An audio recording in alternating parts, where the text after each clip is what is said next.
मैं रश्मि चौधरी अब आपके सामने मेथड्स ऑफ केस स्टडी प्रस्तुत करूंगी। सबसे पहले केस स्टडी के चरण। पहला चरण जो है वह यह तय करना होता है कि यह केस स्टडी हमारे शोध विषय के लिए उचित है कि नहीं, उपयुक्त है कि नहीं। जब हम ये तय कर लेते हैं कि ये उपयुक्त विधि है, यह एक वास्तविक स्थिति में अध्ययन किया जाना है, जहाँ पे यथार्थ का अध्ययन किया जाना है, बिना किसी हमारे नियंत्रण में नहीं है उसको हेर फेर करना, और जैसी स्थिति है वैसे ही में जाके अध्ययन करना है। जब हम ये तय कर लेते हैं तभी हम केस स्टडी के लिए आगे बढ़ते हैं। दूसरा चरण जो होता है कि हम केस क्या हो ये हम सेलेक्ट करते हैं। तो ये जैसे हमने पहले ही चर्चा किए हुए हैं हम पहले लेक्चर्स में कि हम सेलेक्ट कैसे करें केस को, इसके कई तरीके हो सकते हैं और उसकी पुनः यहाँ पे पुनरावृत्ति करने की आवश्यकता नहीं है।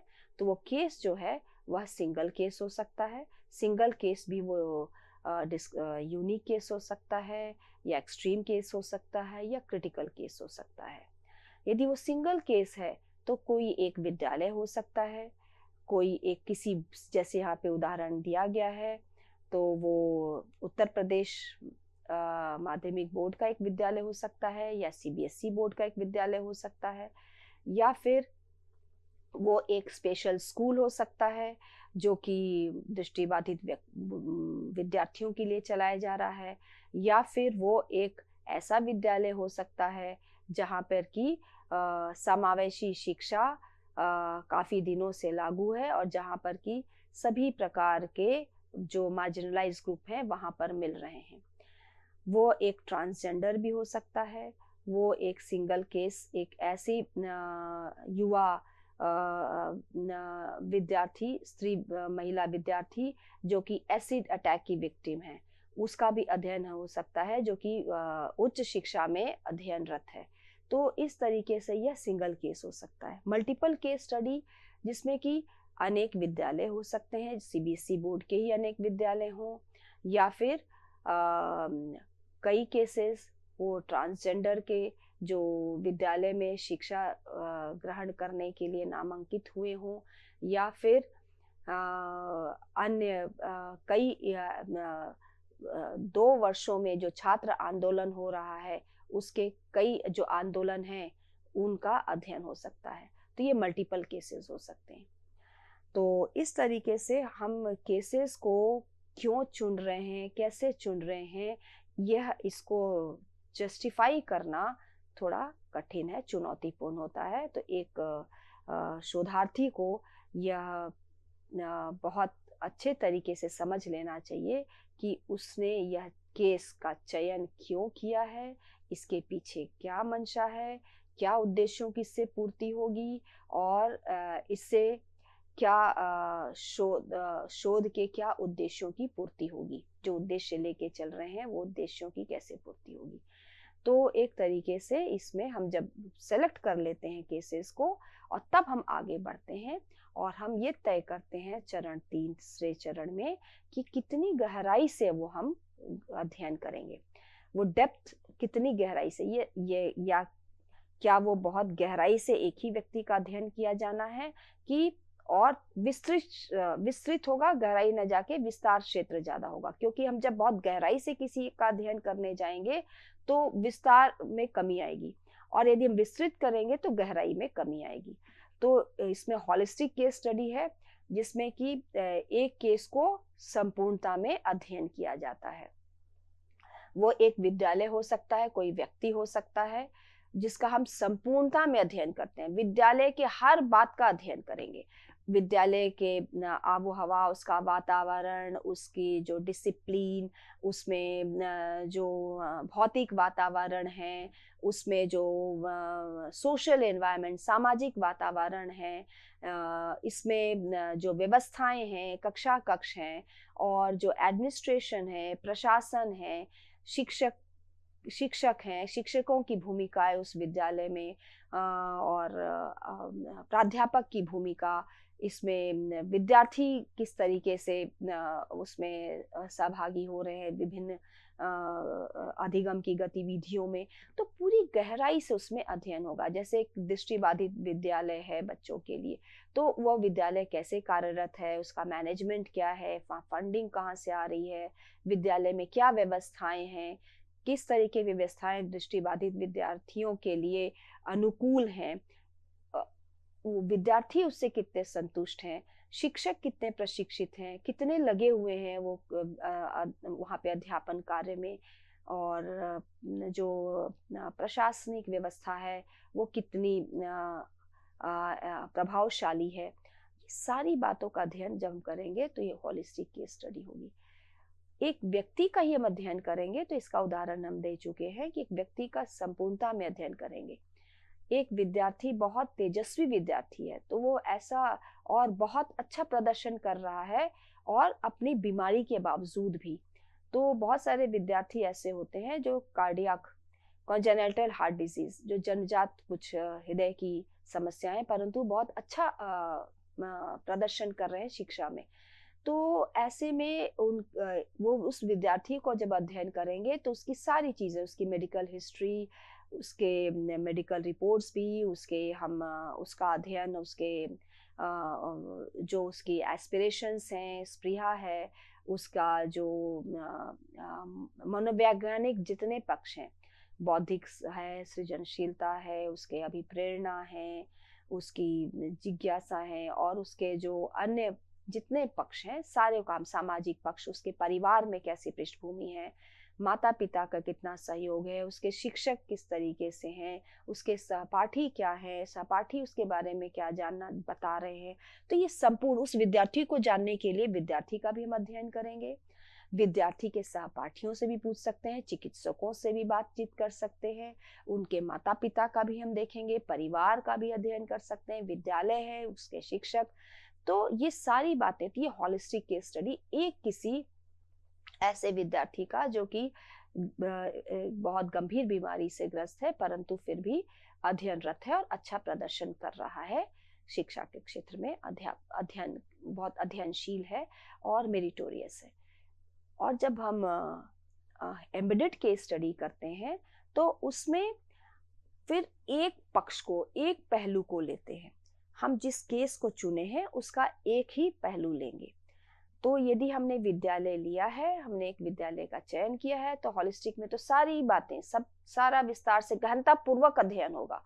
और यदि हम उस विद्यालय के देखेंगे कि एक अनूठा एक यहाँ पर है कि यहाँ पे शिक्षक और प्राध्यापक के बीच में बड़े मधुर संबंध हैं, बहुत बढ़िया है, और इसका अनुशासन एकदम अनूठा है अन्य विद्यालयों से। तो जिसमें छात्र भी बड़े अनुशासन में है, और शिक्षक भी अपने शिक्षण कार्य में रत हैं, या कोई एक पहलू, या एडमिनिस्ट्रेशन बहुत अच्छा है, या वहाँ के टीचर्स का क्लासरूम टीचिंग बहुत अच्छी है, जो भी एक हम पक्ष ले सकते हैं। तो वो पक्ष लेकर के, तो उस केस के अंतर्गत हम कोई एक पहलू लेकर के जब चलेंगे तो वो एम्बेडेड केस स्टडी होगी। अब हम आते हैं कि क्या क्या मेथड्स और इंस्ट्रूमेंट्स हम इस्तेमाल कर रहे हैं, क्या क्या विधियां, उपकरण। तो केस स्टडी में बहुत सारे, एक नहीं मल्टीपल मेथड्स और उपकरणों का इस्तेमाल होता है। इसमें जो मेथड्स होंगे वो ऑब्जर्वेशन मेथड होगा, इंटरव्यू भी हो सकता है, और अध्ययन हो सकता है दस्तावेजों का, रिकॉर्ड्स का, और साथ में हम जब इंस्ट्रूमेंट्स का इस्तेमाल करते हैं तो ऑब्जर्वेशन के लिए हम ऑब्जर्वेशन शेड्यूल इस्तेमाल करते हैं, यानी अवलोकन अनुसूची। इंटरव्यू के लिए हम जब इंस्ट्रूमेंट इस्तेमाल करते हैं तो वो होता है साक्षात्कार अनुसूची। इसके अतिरिक्त हम परीक्षण भी ले सकते हैं, परीक्षण कर सकते हैं, वो प्रश्नावली का भी इस्तेमाल कर सकते हैं, वो ओपन एंडेड क्वेश्चनर हो सकता है, हम परीक्षण कर सकते हैं, बच्चों का अचीवमेंट टेस्ट भी ले सकते हैं, या हम एंजाइटी टेस्ट भी कर सकते हैं। तो हम आते हैं ऑब्जर्वेशन की तरफ। ऑब्जर्वेशन पार्टिसिपेंट ऑब्जर्वेशन भी हो सकता है और नॉन पार्टिसिपेंट यानी सहभागी अवलोकन भी हो सकता है। तो सहभागी अवलोकन में हम किसी समुदाय का जिसका अध्ययन करने जा रहे हैं उसके हमें हमें सदस्य बनना चाहिए। हम यदि संगठन है तो संगठन में हमें एक सदस्य के रूप में प्रवेश लेना होगा और फिर वहां रहते हुए हम उसका अध्ययन करेंगे। एक यदि शिक्षक अपने शिक्षण संस्थान का अपना अध्ययन करना चाहता है तो फिर वो एक उस संस्थान का वहाँ के पार्टिसिपेंट ऑब्जर्वर के रूप में अध्ययन कर सकता है। तो इसमें जरूरी है कि हम वहाँ पर रह करके एक उस जहाँ का अध्ययन कर रहे हैं उसके हम एक सहभागी हों और हम उसका गहनतापूर्वक अध्ययन करें। नॉन पार्टिसिपेंट ऑब्जर्वेशन में, असहभागी अवलोकन में होता है कि हम उस विशेष संस्था या परिवार या फिर कम्युनिटी समुदाय से के अंदर उसके अंग बन करके नहीं बल्कि बाहर से उसका अध्ययन करते हैं।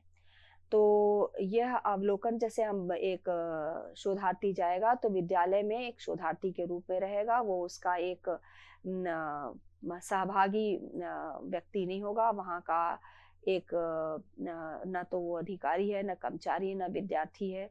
तो वो वहाँ जाकर एक शोधार्थी के रूप में रहेगा, तो वो वहाँ पर बैठ के कक्षा में अवलोकन कर सकता है। विद्यालयों में कई बार जा के विद्यालयों के जो अनुशासन है, जो डिसिप्लिन है, वहाँ पे जो व्यवस्थाएं हैं, जो गतिविधियां हैं, कार्यक्रम चल रहे हैं विद्यालय में समय समय पर, वह अवलोकन करके उसका वो नोट करके अपनी डायरी में रख सकता है। तो ये ऑब्जर्वेशन के द्वारा तो करते ही हैं। जब हम एक बालक का करते हैं अध्ययन, तो ऐसे में एक बालक के जब हम विद्यार्थी का अध्ययन कर रहे हैं तो हम उसको ऑब्जर्व भी करते हैं, कक्ष में, खेल के मैदान में, घर में भी। तो हम कुछ समय के लिए उसका अवलोकन कर सकते हैं।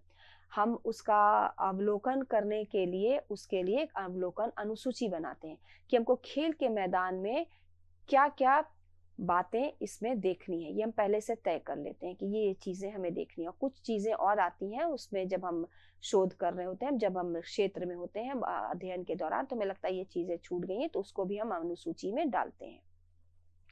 तो खेल के मैदान में बच्चा कितना मनोयोग से उसमें भाग ले रहा है, अन्य सहपाठियों के साथ मिलजुल करके कर रहा, खेल में भाग ले रहा है, स्पर्धा में भाग ले रहा है, कितना सहयोग है। जब खेल रहे हैं विद्यार्थी, टीम गेम्स खेल रहे हैं, तो वो कितना सहयोग कर रहा है, उसे कितना सहयोग प्राप्त हो रहा है, ये हम ऑब्जर्वेशन कर सकते हैं। कक्ष में विद्यार्थी कितना मनोयोग से पाठ को सुन रहा है, कितना वो गतिविधि में संलग्न है, कितना वो जिज्ञासु है, यह हम देख सकते हैं। वो विद्यार्थी इस विद्यार्थी का ऑब्जर्वेशन हम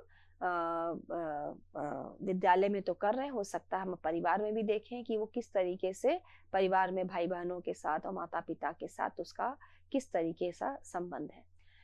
जब इंटरव्यू हम करते हैं तो हम उस विद्यार्थी का साक्षात्कार करते हैं। साक्षात्कार जो है वो स्ट्रक्चर्ड हो सकता है, अनस्ट्रक्चर्ड, लेकिन केस स्टडी में अधिकतर हम लोग सेमी स्ट्रक्चर्ड, अर्धसंरचित या पूर्णतः असंरचित, अनस्ट्रक्चर्ड साक्षात्कार का तरीका अपनाते हैं।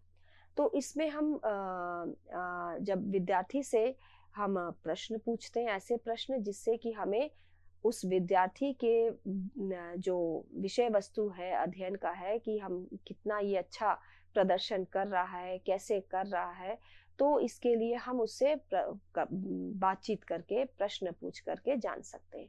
साक्षात्कार में हम खाली वो जो बच्चा बता रहा है खाली नहीं, उसके हाव भाव, उसके अन्य जो व्यवहार हैं, वो कितना सहजता से बातों को रख पा रहा है, ये अन्य बातों को भी, जो इमोशनल एस्पेक्ट है उसको भी हम देख पाते हैं।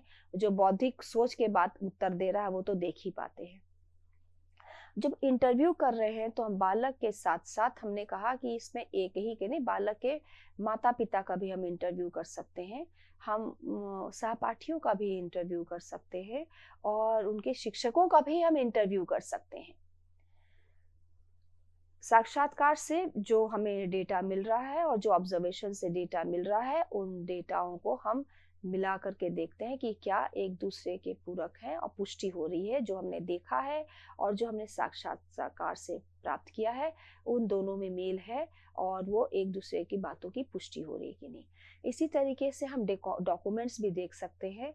वो बच्चे के जो होमवर्क कॉपीज़ हो सकती हैं, गृह कार्य की जो कॉपियाँ हैं वो हो सकती हैं, उनके क्लास वर्क की जो कॉपियाँ वो हो सकती हैं, उनके बच्चों की जो अपनी डायरीज़ हैं वो हो सकती हैं, और बच्चे के बारे में टीचर्स ने जो रिकॉर्ड रखा है वो दस्तावेज हो सकते हैं। जब हम बच्चे के बारे में और अच्छे से जानना चाहें, तो हम कुछ मनोवैज्ञानिक परीक्षण भी कर सकते हैं। जैसे उसके बौद्धिक बुद्धि परीक्षण भी कर सकते हैं, उसका हम एंग्जाइटी टेस्ट भी कर सकते हैं, उसका एडजस्टमेंट टेस्ट भी कर सकते हैं, उसके मेंटल हेल्थ का भी हम परीक्षण कर सकते हैं। तो ये सारे परीक्षण करके विद्यार्थी के बारे में हम मनोवैज्ञानिक पक्ष को जान सकते हैं। हम उसको कुछ उपलब्धि परीक्षण, हम अचीवमेंट टेस्ट भी दे करके जान सकते हैं कि विभिन्न विषयों में उसकी उपलब्धि कैसी है, कहाँ उसकी कमजोरियां हैं और क्या उसके स्ट्रेंथ है। तो इस तरीके से ये विभिन्न प्रकार के हम विधियों को और विभिन्न प्रकार के उपकरणों के माध्यम से हम केस स्टडी करते हैं। केस स्टडी किसी एक केवल इंस्ट्रूमेंट पे आधारित नहीं होता, न ही किसी एक विधि पे आधारित होता है। इसमें 2 या 3 विधियां हो सकती हैं और कई प्रकार के इंस्ट्रूमेंट का भी इस्तेमाल होता है, जिससे कि हम उस केस को सही तरीके से, संपूर्ण तरीके से जान सकें। संपूर्णता में जानने के लिए, पूरा अच्छा वर्णन करने के लिए एक विस्तृत अध्ययन की भी जरूरत है और गहराई से भी कहीं कहीं अध्ययन की जरूरत है, गहनता पूर्वक अध्ययन की जरूरत है। तो इसलिए विभिन्न प्रकार के उपकरण और विभिन्न प्रकार की विधियों का उपयोग किया जाता है। अब हम आते हैं कि इसमें विश्लेषण कैसे करते हैं डेटा का।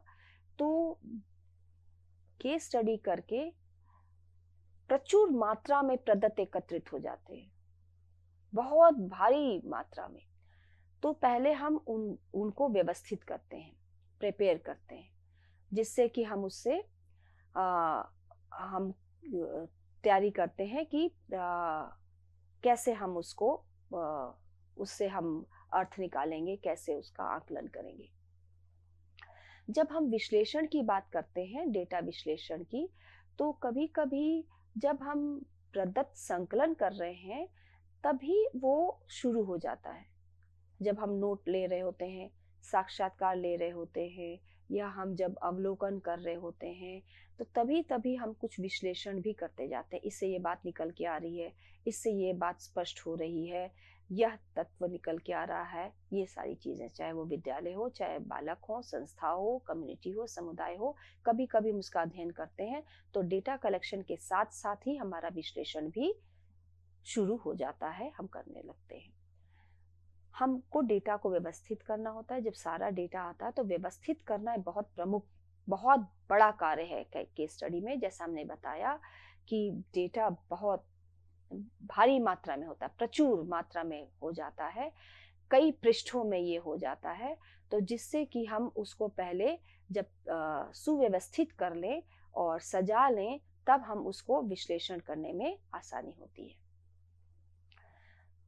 इसको इसी क्रम में हम लोग क्या करते हैं कि डेटा को कभी कभी सारणी के रूप में भी रख लेते हैं, हम कभी कभी उसको फ्लो चार्ट के रूप में भी रख लेते हैं, और कौन से जो हमारे प्रश्न हैं, शोध प्रश्न, उससे संबंधित कौन से यहाँ पे प्रदत्त हैं और उनको हम विश्लेषण करके रखते हैं। जो दूसरे प्रश्न हैं उनका भी विश्लेषण करके चलते हैं। तो इस तरीके से हम विश्लेषण करने के समय हम उसको सुव्यवस्थित भी करने की कोशिश करते हैं। जब हम एनालिसिस करते हैं तो उसकी कुछ रणनीतियां हैं। तो कभी कभी हम अपना थ्योरी लेके चलते हैं, सिद्धांत, एक विचार कि ऐसा है तो ऐसा होगा। तो हम उस थ्योरेटिकल जो हमारा प्रोपोजिशन है, प्रतिवेदन है, सैद्धांतिक प्रतिवेदन, उसके आधार पर हम आगे बढ़ते हैं। तो वो सैद्धांतिक प्रतिवेदन के आधार पर जब हम आगे बढ़ते हैं तो वो सिद्धांत हमारे जो पहले से हमारे हैं बने हुए, उस पर हम जब कार्य कर रहे हैं तो उसके आधार पर आगे बढ़ते हैं। और कभी कभी हम डिस्क्रिप्टिव फ्रेमवर्क बनाते हैं, एक खाका बनाते हैं, वर्णनात्मक खाका।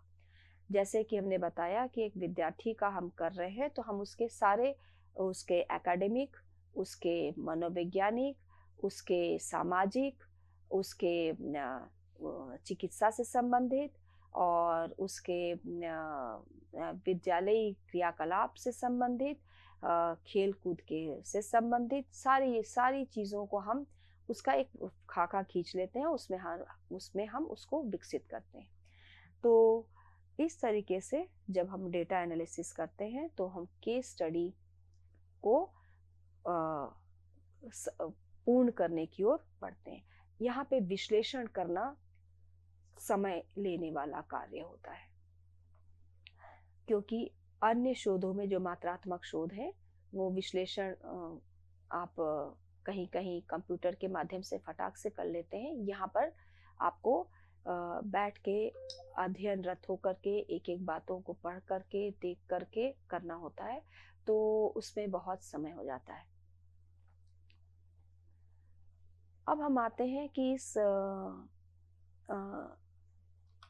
हम फिर से एक बार एनालिसिस में चलते हैं। एनालिसिस जब हम करते हैं तो उसमें हम करने के बाद रिपोर्ट राइटिंग की भी बात हम करना चाहेंगे कि हम जब कर लेते हैं एनालिसिस तो हम जब प्रतिवेदन तैयार करते हैं, दस्तावेज, पूरा अपना रिसर्च शोध तैयार करते हैं, तो उसके जो शोध प्रश्न है उसके अनुरूप हम उत्तर जो हमारे मिल रहे हैं उसको हम लिखते चले जाते हैं। तो यहाँ पर जब ऐसा लिखा जाता है कि वर्णन से सुस्पष्ट हो सके कि उस केस के बारे में जो हम जानना चाह रहे थे वो प्रश्नों के उत्तर सटीक मिल गए हैं, और उसको इतने भली प्रकार से स्पष्टता से रखा जाता है कि दूसरे शोधार्थी उसे पढ़ें तो उन्हें स्पष्ट हो सके, और दूसरे लोग जो हैं पाठक जो है वो भी पढ़ें तो उन्हें स्पष्ट हो सके। अब हम आ रहे हैं इसमें वैधता। कुछ इस केस स्टडी की कुछ लोगों ने सीमाएं भी बतलाई हैं, और वो सीमाएं वैधता से संबंधित हैं। और इसमें है कि कभी कभी जो प्रदत्त मिलते हैं वो बहुत विश्वसनीय नहीं होते, क्योंकि हमने बहुत यदि एक व्यक्ति के अपने बायसनेस, कभी कुछ चीज़ें हो सकती हैं, आ सकती हैं उसमें, और कभी कभी जो हमारा ऑब्जर्वेशन है वो बहुत प्रभावशाली ढंग से नहीं हुआ होता, अनसब्सटेंशिएटेड रह जाता है। कभी कभी हमारी जो हमने सारांश विकसित किया है वो बहुत अव्यवस्थित हो जाता है। कभी कभी हमारे अपने विचार, अपने हम जो स्पेकुलेट कर रहे हैं, हम अंदाजा लगा रहे हैं, वो भी हावी हो जाता है जनरलाइजेशन के ऊपर। कभी कभी ओवर जनरलाइज कर देते हैं। तो ये कुछ समस्याएं हैं वैधता से संबंधित। लेकिन जब एक शोधकर्ता यदि अपने कुछ बातों पे ध्यान दे तो ये समस्याएं कम हो सकती हैं। जरूरी नहीं कि सभी केस स्टडी में ये समस्याएं रहें।